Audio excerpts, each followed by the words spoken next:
आपको बता दें कि एक बार फिर से चौकीदार दफादार बहाली को लेकर नई खबर आ रही है, नया अपडेट आ रहा है, नई जानकारी आ रही है। बिहार के सभी चौकीदार सावधान हैं, नई नियमावली में छुपा है बड़ा खतरा। चिराग पासवान ने दिया बड़ा बयान, क्या पुराने आश्रितों को भी देनी होगी 125 नंबर की परीक्षा।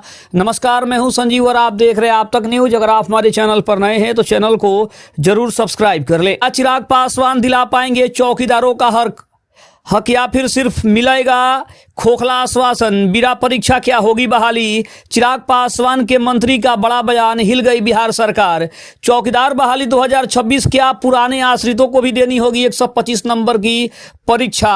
आइए इस पूरे अपडेट को हम पूरी जानकारी के साथ और पूरी सच्चाई के साथ जानने की कोशिश करते हैं। आपको बता दें कि एक तरफ चिराग पासवान, दूसरी तरफ आंदोलन करने वाले चौकीदार, दोनों तरफ देखा जाए तो तीर निशाने पर लग रहा है। एक तरफ चौकीदार चिराग पासवान की ओर टकटकी लगाए बैठे हैं तो दूसरी तरफ चिराग पासवान नीतीश कुमार की सरकार की ओर टकटकी लगाकर बैठे हुए हैं। बिहार में चौकीदार और दफादार बहाली को लेकर मचे घमासान के बीच बड़ी खबर है। चिराग पासवान की पार्टी लोजपा रामविलास ने एक बार फिर से आश्रितों की सीधी बहाली की मांग उठाई है।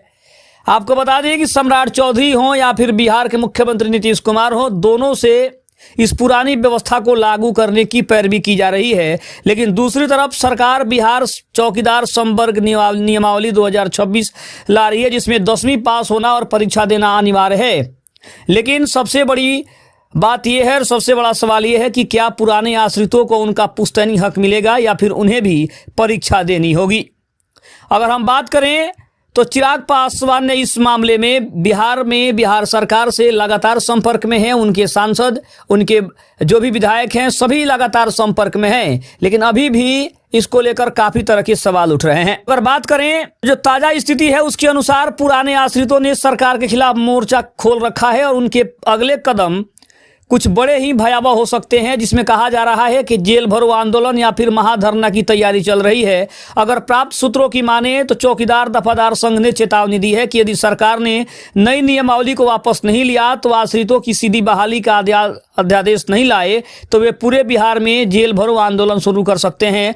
फरवरी 2026 के मध्य में पटना के गर्दनीबाग में एक विशाल महाधरना भी प्रस्तावित है, ऐसी भी बड़ी खबर है। वहीं अगर बात करें तो केंद्रीय मंत्री चिराग पासवान ने अंतिम आर पार की भी बात करते हुए दिखाई दे रहे हैं और उनकी पार्टी भी करती हुई दिखाई दे रही है। आश्रितों का एक बड़ा प्रतिनिधिमंडल जल्द ही चिराग पासवान से दिल्ली या फिर पटना में मिलने की कोशिश कर रहा है। उनका कहना है कि चिराग पासवान सरकार में मजबूत हिस्सेदार हैं, अगर वे चाहें तो कैबिनेट से इसे पास करवा सकते हैं। आश्रित अब केवल आश्वासन नहीं बल्कि मुख्यमंत्री के हस्ताक्षर वाला आदेश भी मांग रहे हैं। अगर कानूनी विकल्प की बात करें जो सुप्रीम कोर्ट के पास है, चूंकि पटना हाई कोर्ट ने पुरानी बहाली प्रक्रिया को असंवैधानिक बताया है, इसीलिए संघ के कुछ नेता अब सुप्रीम कोर्ट जाने की तैयारी कर रहे हैं। उनका तर्क है कि ये उनकी विरासत और सामाजिक सुरक्षा का मामला है, जिसे सामान्य सरकारी नौकरी की तरह नहीं देखा जाना चाहिए। वहीं बात करें तो चुनाव बहिष्कार की भी चेतावनी है। आश्रितों ने स्पष्ट कर दिया है कि यदि उनकी मांगें नहीं मानी गई तो आने वाले चुनाव में वर्तमान सरकार और उसके समर्थित दलों के खिलाफ वोट करेंगे। ये एक बड़ी राजनीतिक चुनौती है क्योंकि चौकीदारों का नेटवर्क ग्रामीण इलाकों में बहुत मजबूत होता है। ये सरकार भी अच्छे से जानती है और ये चिराग पासवान भी काफी अच्छे से इस बात को समझते हैं। लेकिन अगर बात करें तो कहीं ना कहीं पटना की सड़कों पर करो या मरो का आंदोलन भी दिखाई दे सकता है। पुराने आश्रित और बिहार राज्य दफादार चौकीदार पंचायत संघ लगातार आंदोलन कर रहे हैं। पिछले कुछ महीनों में खासकर सितंबर 2025 और जनवरी 2026 में हजारों आश्रितों ने पटना के गर्दनीबाग और डाक बंगला चौराहा पर उग्र प्रदर्शन किया है। प्रदर्शन इतने उग्र थे कि कई बार पुलिस की वाटर कैनन का इस्तेमाल करना पड़ा। आश्रितों का कहना है कि जब तक वंशानुगत बहाली का नियम नहीं आ जाता वे पीछे हटने वाले नहीं है। क्योंकि चिराग पासवान खुद को दलितों और पिछड़ों का नेता कहते हैं, इसलिए आश्रितों का सबसे बड़ा जत्था उनके पीछे खड़ा है। पिछले साल कई बार आश्रितों ने चिराग पासवान के पटना आवास को भी घेरने का प्रयास किया था। वर्तमान में कई आश्रित चिराग से नाराज भी हैं। उनका कहना है कि चिराग ने चुनाव के वक्त वादा किया था कि वे हनुमान बनकर उनका हक दिलाएंगे, लेकिन सरकार में शामिल होने के बाद भी केवल आश्वासन मिल रहा है और ठोस सरकारी आदेश नहीं आ रहा है। आश्रितों के संघ ने सरकार के सामने एक स्पष्ट मांग रखी है। आश्रितों का कहना है कि अगर हाई कोर्ट ने नियम रद्द किया तो सरकार को अध्यादेश लाकर नया कानून बनाना चाहिए ताकि पुराने आश्रितों को नौकरी मिल सके। वहीं अगर बात करें तो नई नियमावली का विरोध भी हो रहा है। वे सरकार की नई नियमावली 2026 का कड़ा विरोध कर रहे हैं, क्योंकि इनमें 10वीं पास और लिखित परीक्षा की शर्त है। पुराने आश्रितों का तर्क है कि वे गरीब और कम पढ़े लिखे हैं, वे परीक्षा में जनरल छात्रों का मुकाबला नहीं कर पाएंगे, इसीलिए शायद सबसे ज़्यादा हो हल्ला मचा हुआ है। चूँकि अगर देखा जाए तो बात यहाँ पे दलित महादलित की भी हो रही है, तो दूसरी तरफ स्वर्ण की भी हो रही है, क्योंकि जनरल और SC ST OBC की बात करें तो कहीं ना कहीं दोनों के बीच भी 36 का आंकड़ा दिख रहा है, और इस बहाली में भी ये कहीं ना कहीं दूसरी तरफ साफ तौर पे झलक रहा है। लेकिन अगर बात करें तो चिराग पासवान ने आश्वासन तो कई बार दिया है, लेकिन लोगों का साफ तौर पे मानना है कि सिर्फ आश्वासन से काम नहीं चलेगा। वर्तमान में सरकार की स्थिति और लिए गए फैसले की जो है वो पूरी जानकारी भी सामने आ रही है। गृह विभाग ने बिहार चौकीदार संवर्ग नियमावली 2026 का मसौदा भी तैयार किया है। ऐसी भी बड़ी खबर है, सरकार की वर्तमान योजना आश्रितों की सीधी बहाली के बजाय खुली परीक्षा कराने की है। और इसकी मुख्य बात यह भी है कि परीक्षा आधारित जो चयन है, अब चयन 125 अंकों के आधार पर होगा। 75 अंक लिखित परीक्षा और इसके अलावा 50 अंक शारीरिक दक्षता परीक्षा भी होने वाली है।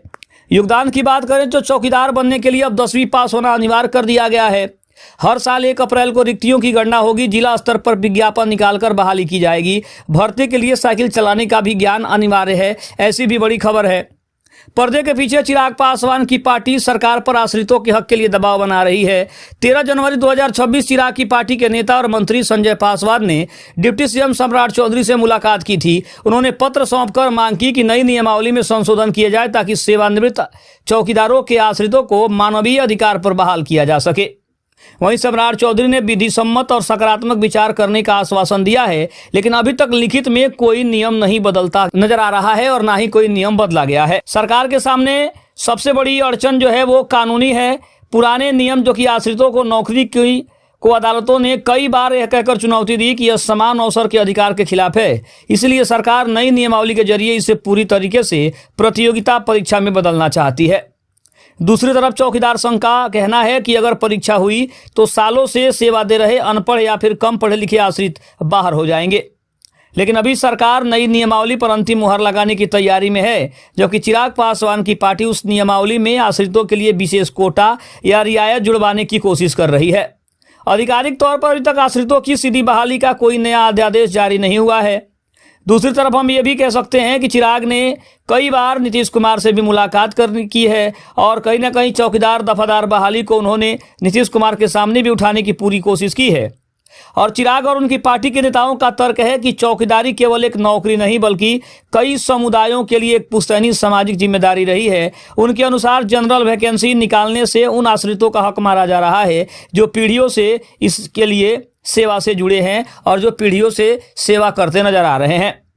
चिराग पासवान के निर्देश पर उनकी पार्टी के वरिष्ठ नेता अरुण भारती, संजय पासवान लगातार आंदोलनकारी चौकीदारों के संपर्क में भी रहे हैं। पटना में जब चौकीदार अनशन पर बैठे थे, तब चिराग के प्रतिनिधि ने उनके पार्टी के प्रतिनिधि हैं, उन्होंने आश्वासन दिया था कि सरकार में उनकी बात मजबूती से रखी जाएगी और उनके जो भी समस्याएं हैं उन समस्याओं को दूर करने का पूरा प्रयास किया जाएगा। तो कहीं ना कहीं चिराग पासवान अगर देखा जाए तो दोनों तरफ से घिरे हैं। एक तरफ वो सरकार में है, वहाँ भी अपनी मर्जी से कुछ कर नहीं सकते। दूसरी तरफ चौकीदार और जो दफादार संघ हैं वो चिराग पासवान और उनकी पार्टी के भरोसे बैठे हैं। तो कहीं ना कहीं देखा जाए तो एक तरफ अगर पहाड़ है तो दूसरी तरफ खाई है, और दोनों के बीच में चिराग पासवान काफ़ी बुरी तरीके से फंसते नजर आ रहे हैं।